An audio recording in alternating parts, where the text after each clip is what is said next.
తమిళనాట ఒకప్పుడు హీరోగా వెలుగొందిన శరత్ కుమార్ మొదటి భార్య కుమార్తె వరలక్ష్మిని ఓ హీరో ప్రేమ పేరుతో బాగా వాడేశాడట. ఆ హీరోతో పాటు మరో డైరెక్టర్ కూడా అవకాశాలు ఇప్పిస్తాననే పేరుతో ఆమెను లైంగికంగా వేధించారట. లవ్ పేరుతో వాంఛలు తీర్చుకున్న హీరోపై శరత్ కుమార్ కూడా మరో మార్గంలో పెద్ద యుద్ధమే చేశాడని కోలీవుడ్ కోడై కూసింది. సినీ పరిశ్రమ అంటేనే లింకులు, సహజీవనాలు, పరస్పర అవసరాలు తీర్చుకునే అవకాశాలు పొందే ఓ వేదిక అని ఇప్పటికే చాలాసార్లు రుజువైంది.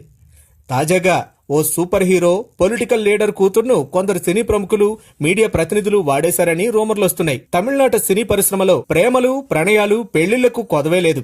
తండ్రి శరత్ కుమార్ రాధికను మూడో భార్యగా చేసుకున్నాడు. ఇప్పుడు అదే శరత్ కుమార్ తన తొలి భార్య కుమార్తె వరలక్ష్మికి ఒక హీరోతో ఎఫైర్ ఉందనే కారణంతో తెగ ఫీల్ అయిపోతున్నాడట.